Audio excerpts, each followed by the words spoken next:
How do we decide that? Rock, paper, scissors, Welcome to MsMojo, and today we're counting down our picks for the funniest recurring jokes on the long-running sitcom The Big Bang Theory. Sheldon, you have a guest who's upset. Right, I'll make tea. Oh, sweetie, it's okay, I don't want tea. I'm sorry, it's not optional. Number 30, Howard and his mother yelling. Who is it? It's Leonard! You're gonna have to play outside! I'm not dressed to receive! No one cares, Ma! So what's up? The dynamic between the mother and son of the Wolowitz family is one of the funniest on the show, and it's due in large part to this ongoing gag. Running in tandem with the joke that we never really see Howard's mom, which we'll expand upon in another entry, the two must constantly yell back and forth to communicate throughout the house. Don't have homework. I'm a grown man with a master's degree in engineering. Excuse me, Mr. Fancy Pants. Want me to get you a popsicle? Cherry, please. This has led to some humorous interactions in which we see how much Mrs. Wolowitz treats her son like a child and how fed up Howard is with his living situation. This is made all the better by the fact that Howard's eventual wife, Bernadette, is no stranger to yelling across the house as well. We'll get to that later. Poor Howard can't catch a break. So, what's the word? He wants butter! It's butter-flavored serum! I just told him that! Number 29, Howard talking about being an astronaut. It's really nice of you to try to be happy for Leonard. Thank you. He must have killed you when I went to space. When he's not exhausting his vocal cords conversing with his mom, you can find Howard talking about engineering, girls, and all things nerd. But the topic that comes up the most for him is that he is an astronaut. After his space trip, his friends are initially proud and excited for him. However, as time goes on and Howard continues to repeatedly mention that he's been to space, the topic hilariously gets on everyone's nerves. Never mind. I just won't talk about the greatest achievement of my life ever again. Yeah, look at that. The problem solved itself. His friends even go so far as to intervene on his constant chatter about astronaut life and insist he stop. Although this was an undoubtedly cool experience for him, we do kind of understand their perspective. It did not kill me when you went to space. The monkeys went to space. Number 28, Leonard's height. Leonard has his share of shortcomings, no pun intended. But there are a few that keep getting brought up by his friends, his wife, and even his mother. One of those is his height, which is really just slightly below average. But it gets brought up so much that you would think he was 2 feet tall. I assume, like the rest of frontier life, it'll be exhausting and short.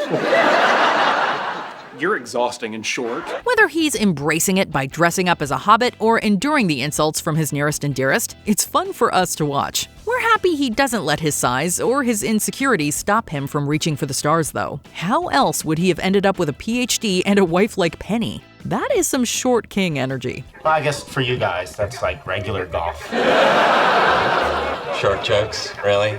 You're like a quarter of an inch taller than me. And don't you forget it. Number 27, Raj hating on his culture.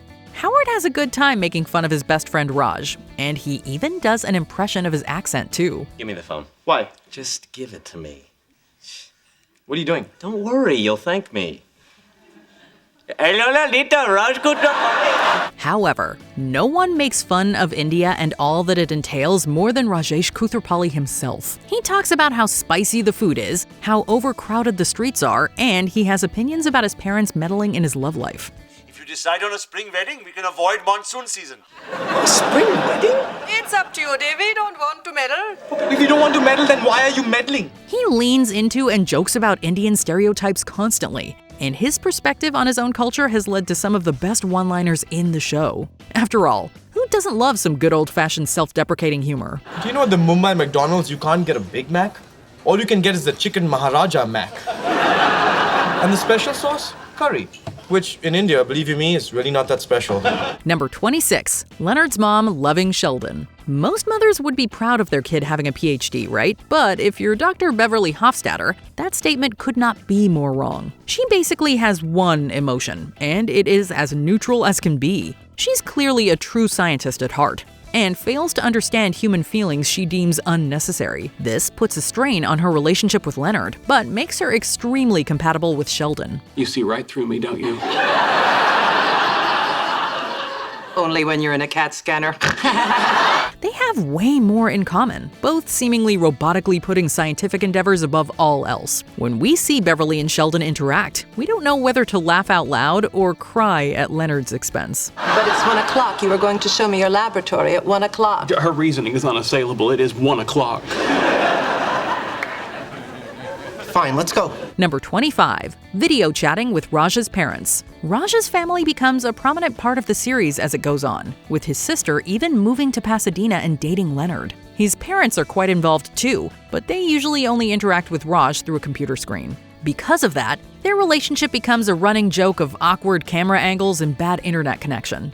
But he's right, Papa. Listen to him. You are the one who ruined everything.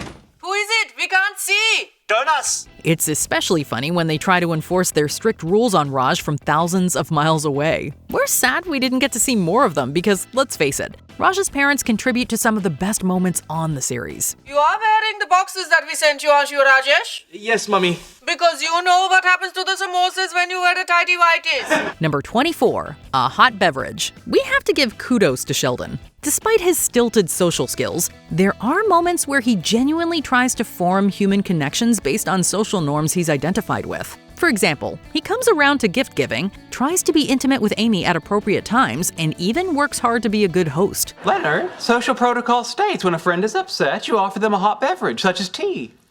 Tea does sound nice. You heard the man, Leonard.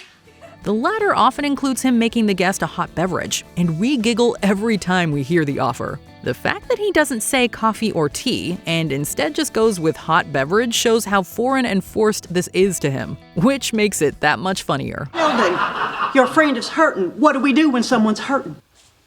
Offer them a hot beverage. Number 23, Penny's check engine light. Sheldon likes things to be just so, and he's uncomfortable when any little detail isn't how it's supposed to be. So it is no surprise that Penny's check engine light rubs him the wrong way. When she gives Sheldon a ride, he notes it's lit up, but Penny is completely dismissive.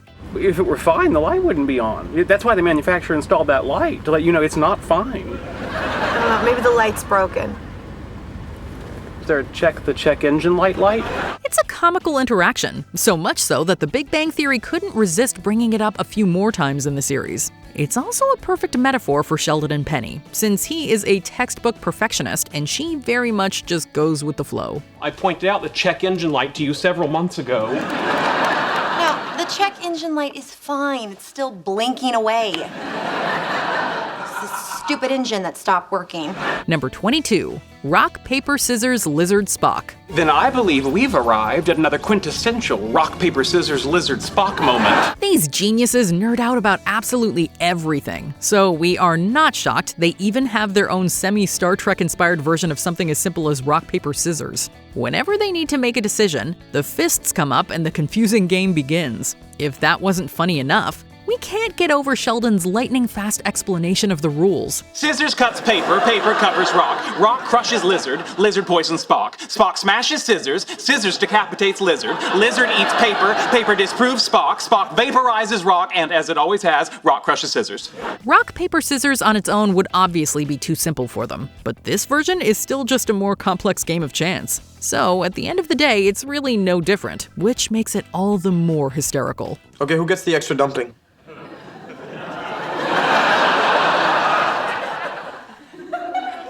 Rock, paper, scissors, Spock! Number 21, Raj's selective mutism. The gang's resident astrophysicist has some memorable quirks, but the most prominent of them all is his initial inability to talk to women. In the beginning of the series, Raj can't so much as utter a word in the presence of a girl. But he later overcomes that with some liquid courage. I am talking to you. Hello, Penny. How are you? Fine. Okay, now I just need to make sure I have a Lalita before I meet the grasshopper. Still, it is an ongoing issue that ebbs and flows throughout The Big Bang Theory. As you can imagine, it makes his relationship with Penny both hilarious and complicated. To say nothing of his dating life. It takes years before Raj is able to speak to a woman without consuming alcohol. And honestly, we sometimes miss the hijinks that came from his shy mutism. Maybe there's still a future for us. Yeah, the funny thing about life is that, sometimes something you think is going to be good turns out Shut up. Number 20, my mother had me tested. Sheldon is definitely an odd bird, and although he doesn't want people to think he's weird, most of them do. Oh, no, I beg to differ. However, while some might also call him crazy, he has empirical evidence to the contrary. As he repeatedly assures us, I'm not crazy. My mother had me tested. We never find out much about these tests or what they were testing exactly. But not only does he consistently claim his mother had him tested, Mrs. Cooper herself confirms this as well during one of her visits to Los Angeles. Doctor says he's fine. Told you. Although I do regret not following up with that specialist in Houston. Maybe that specialist in Houston could have provided a little more insight. Number 19. Leonard is lactose intolerant. Being lactose intolerant isn't fun, but thankfully Leonard isn't intolerant to being mocked for it. Because if he were, he would be in a constant state of flatulence that no amount of open windows would fix. Its main ingredient is paneer, a farmer's cheese that would cause Leonard to render any room uninhabitable within minutes. Leonard's short stature and his asthma are also brought up often, but it's definitely his inability to digest dairy that is the most recurrent of the running gags related to his character. Sometimes Leonard brings it up in too much detail, like on his first date with Penny. Do you want some? Right, no. I'm lactose intolerant. Right. So gas. Yeah, got it. Frequently, though, it's the rest of the group that mentions Leonard's dairy-induced big bangs. Well, milk in the taters, milk in the gravy, Parmesan crust. Your lactose intolerant boyfriend will turn into a gas-filled Macy's Day balloon. Number 18. Soft kitty. Cats in general were a running theme throughout the series, from hypoallergenic calicos to zazzy felines. I was going to name him Herman von Helmholtz, but he's so zazzy. But there is no cat-centric gag more prevalent and important than the soft kitty song. We first learn about the song in season 1, when Sheldon gets sick and the guys escape to a Planet of the Apes marathon, leaving Penny to care for him. Soft kitty, warm kitty, little ball of fur. While that's the first time we hear the song, it's definitely not the last. This gag keeps on running through season after season, and even develops its own specific rules. Such as the fact that the song is only for when someone is sick, and if you mess up, you have to start again from the beginning. Happy kitty. Sleepy kitty. Sleepy kitty. No. Start over. Number 17. Sheldon is a robot. Okay, so we know Sheldon isn't actually a robot, or at least we're pretty sure he isn't. And based on some questioning by Howard and Raj in season 1, even they aren't 100% convinced. Have you ever harmed yourself or allowed yourself to be harmed except in cases where a human being would have been endangered? Well, no. I smell robot. What we all do know is that while Sheldon may not be a robot just yet, he definitely wants to be one, and is disappointed when he calculates that he won't live long enough to make that happen. So you're upset about missing out on becoming some sort of freakish, self-aware robot? By this much. However, it does lead him to create a pretty cool mobile virtual presence device in an attempt to avoid the dangers of the outside world, as well as adding Brussels sprouts to his diet. The latter of which causes him, and not Leonard, to be the flatulent roommate for once. Funny how things worked out, isn't it? Oh, Lord, I think it's about to burst!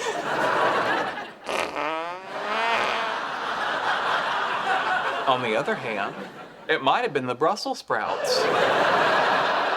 Number 16. Forgetting Stuart.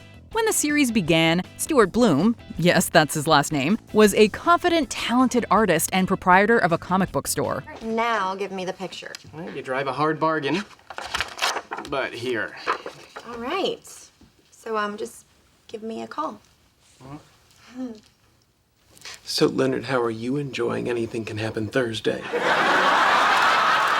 By season 3, however, he's begun his regression into sad, depressed loner Stuart. The poor guy gets stood up by stray cats and is happy to play dead just to be a part of a group activity. Although he becomes a series regular and a part of the gang, it's a running joke that he is often forgotten about when activities are planned. I invited you to my murder mystery party. No, you didn't. Oh. Or even when there's some big news like Bernadette being pregnant. Sounds like something a member of the group might know. Yeah, birthday party first, pity party later. Number 15, Sheldon and sarcasm. Sheldon can add up the change under a couch cushion just by sitting down, but he usually can't recognize sarcasm when it's staring him right in the face. For God's sake, Sheldon, do I have to hold up a sarcasm sign every time I open my mouth? You have a sarcasm sign? This hole in his emotional IQ is something the writers have a lot of fun with throughout the series. Initially, the humor is just in him having sarcastic comments go right over his head. But eventually, Sheldon tries to improve and starts to keep track of his stats when it comes to picking up on sarcasm. Did Leonard? I'm no expert, but I believe what we just heard from Penny was sarcasm. Ah, good. I'm 8 for 26 this month. And it goes really well. Was that sarcasm? No. Was that sarcasm? Yes. For all the Sheldons out there, yeah, that was sarcasm. Number 14, Howard doesn't have a PhD. As much as Leonard's lactose intolerance and Sheldon's not being crazy are mentioned throughout the series, there might be no single character point that gets brought up more than Howard's lack of a PhD. You're a doctor, you're a doctor, you're a doctor, you're a doctor, and Howard, you know a lot of doctors. Howard likes to tell people that engineers usually don't get one, but that doesn't stop the jokes from coming. But she has no prospects, no marketable skills, and then one day, she meets a group of geniuses and their friend Howard. For the most part, it was Sheldon commenting on Howard's PhD-less level of education, but the other members of the group also got their jabs in during the show's 12-year run. Even his loving wife chimed in on the matter. If you don't want to get teased about that, get a doctorate. I have one, they're great. Number 13, the Wi-Fi password.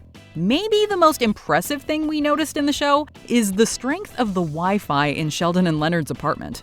Many of us have probably experienced weak Wi-Fi in different rooms of our house, and yet on the 4th floor at 2311 North Los Robles Avenue, the Wi-Fi in the guy's apartment is strong enough that Penny can use it in her unit across the hall.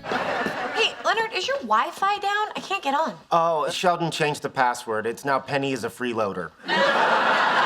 It might be a tad unrealistic, but we're okay with it because it leads to some very funny moments whenever Sheldon changes the Wi-Fi password. Okay, if you can't get me to stop eating your food, what makes you think you can get me to stop using your Wi-Fi? I believe that you're capable of great change. Leonard can usually be counted on to give the new password, though. And the formatting, at least, is always the same. Yes, it's Penny, get your own Wi-Fi, no spaces. Thanks. Number 12, Bernadette sounds like Howard's mom. We got a little glimpse of this one early on in their relationship when Bernadette and Raj were bonding over teasing Howard. They poked fun at some of his favorite jokes and both did their impression of his mother. Howard, help me out of that sub. I'm stuck again. However, the next time we hear her do the voice, it isn't in jest, and it's the beginning of this funny running gag. We're very different people, Howard, so communication's a little tricky. Does he like the pancakes? He didn't try them yet! An added dimension to this is the fact that Howard doesn't initially pick up on the fact that she sounds just like his mother. It isn't until she yells at Sheldon and Leonard one night during dinner that it finally clicks. You guys ever notice sometimes Bernadette sounds like my mom? I don't hear it. No, not at all. Number 11, Howard and Raj are a couple. The running gag that Raj and Howard are a couple is hard to miss. Even Leonard's mother sees it the first time she meets them in season 2. Both selective mutism and an inability to separate from one's mother can stem from a pathological fear of women. It might explain why the two of you have created an ersatz homosexual marriage to satisfy your need for intimacy. Whatever the reason for it, this relationship is played up throughout the series after that. The two best friends often argue like a married couple and have gone as far as to seek professional help. We're just saying all the things we love about each other.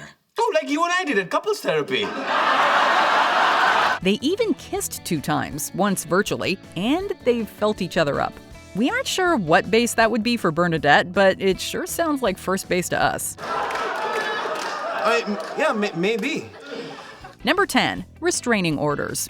One might not think of restraining orders as comedic fodder, but on The Big Bang Theory, not only are they played for laughs, they are played on repeat throughout the series. You wait here. I'll get some Alka-Seltzer. We can build that rocket, and we can shoot it at Bill Nye's house. As long as I'm not within 500 feet of it. We know Sheldon is harmless and definitely wouldn't hurt anyone, especially his idols, but he can also be a little, let's call it, persistent. It is this quality that led to a number of restraining orders filed against him. Boy, a restraining order from Stephen Hawking. No, look so nice next to the ones he's already got from Leonard Nimoy, Carl Sagan, and Stan Lee. The ones from Leonard Nimoy and Carl Sagan are just mentioned on a few occasions, but we are witness to the ones filed by Bill Nye the Science Guy and Stan Lee.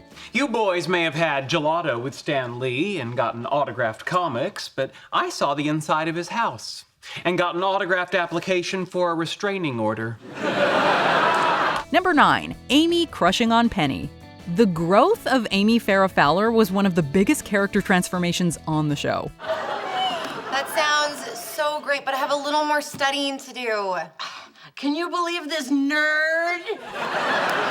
When we first met her, she was a robotic female version of Sheldon who only dated once a year to get her mother off her case, and disliked physical contact from anyone, even Penny. Please don't touch my breasts. I wasn't going to. All right, I just want to establish boundaries. Cut to a few years later, and she's getting drunk in Vegas, writing sexy Little House on the Prairie fan fiction about Sheldon, and totally girl-crushing on Penny. And Penny's reactions, from awkward to flattered, take these running gags across the funny finish line. There's not a hair on my body I wouldn't let this woman trim. Number 8. Penny loves wine. After 12 seasons of The Big Bang Theory, we still didn't know Penny's last name. But we did know that she loves alcohol, particularly wine. She might not have a clean glass to drink it out of, but that won't stop her from getting her buzz on. Yep, that's good. Wine glasses should have handles. And Penny's love for the grape juice that burns is often commented on and joked about throughout the series. Hey, you guys want to play a drinking game?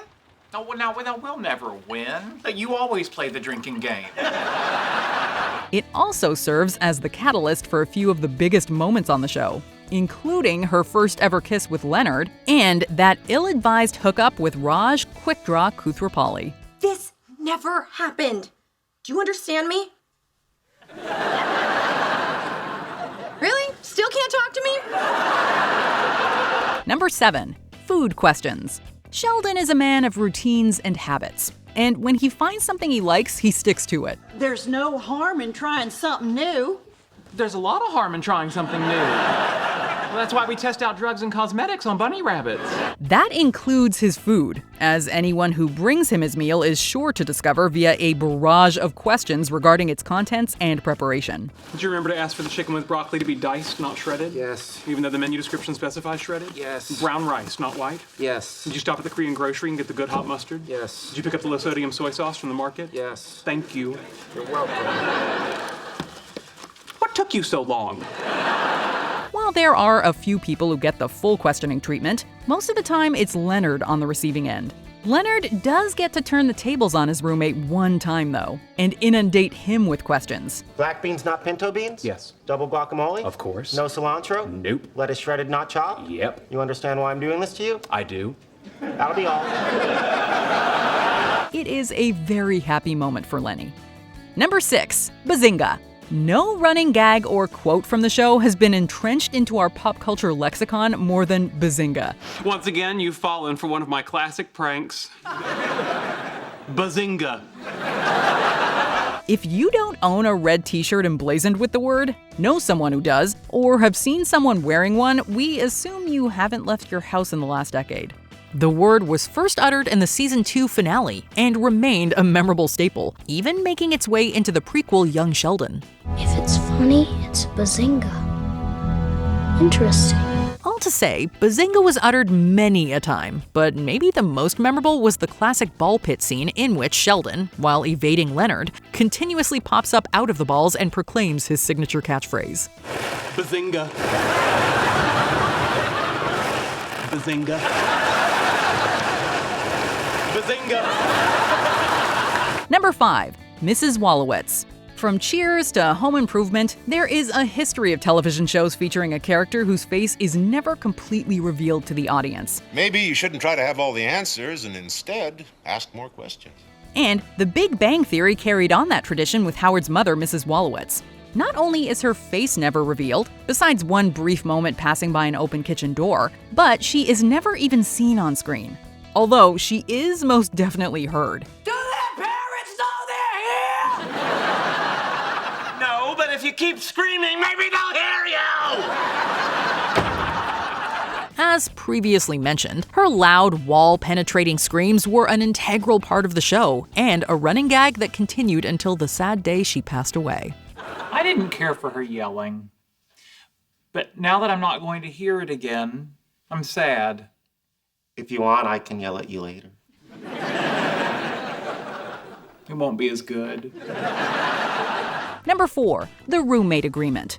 While a great laugh-filled running gag for fans of the show, the roommate agreement was anything but funny for Leonard. I don't care. I'm done. Hold on. Are you saying that you want to invoke Clause 209? I don't know what that is, but if it means I can go home and sleep, then yes. Think carefully here. And in fact, it was the cause of much of the anguish he had to endure for all those many years that he and Sheldon lived together. Now, some provisions probably didn't cause Leonard much stress, like clauses for zombie apocalypses and correct flag usage. Never fly it upside down. Unless the apartment's in distress. However, there were many items in said agreement that did annoy and enrage Leonard, and even led him to retain a lawyer one time, albeit one that he was sleeping with.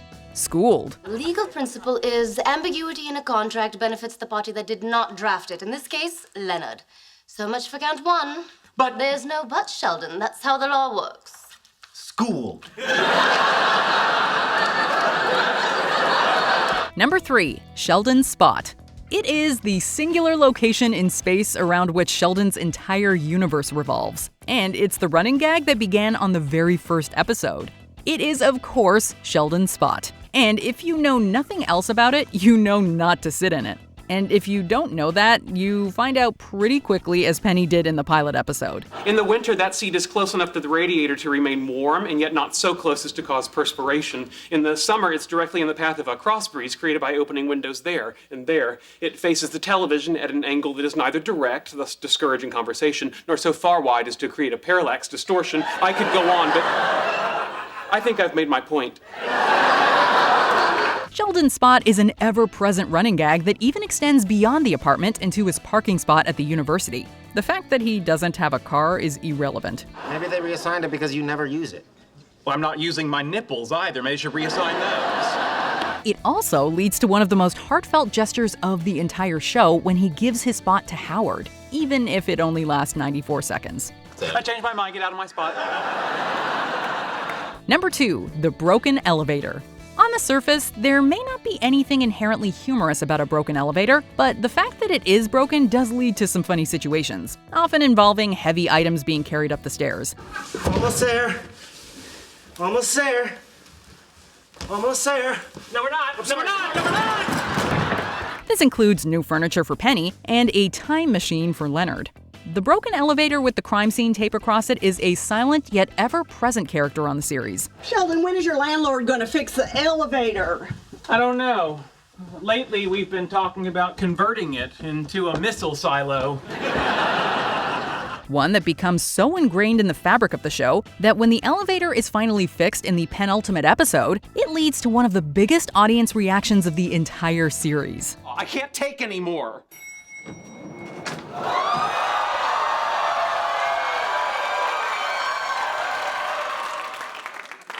Can you believe it? They finally fixed the elevator.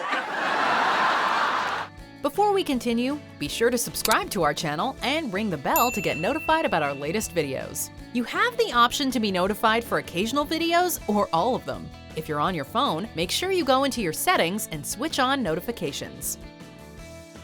Number 1. 3 Knocks. This is definitely one of the best jokes on the show, but it also is the one that almost never happened. I bet that started off as a joke. But by the third one, you realize there was something strangely enjoyable about it. Yeah, I kind of want to do it again. If we go all the way back to the second episode of the series, the first time we ever see Sheldon knock on a door, he only knocks once. This one knock anomaly aside, for the next 12 years, his multi-knock obsession is a constant running gag. Penny? Sheldon. Penny? Sheldon. Penny? Like the broken elevator, Sheldon's knocks become so important to the show that in season 10, he even confides in Penny the reason he does it. And another burning fan question is answered. I mean, the first one's traditional, but 2 and 3 are for people to get their pants on. Now, if only they would have told us Penny's maiden name. Which running gag always makes you laugh? Let us know in the comments.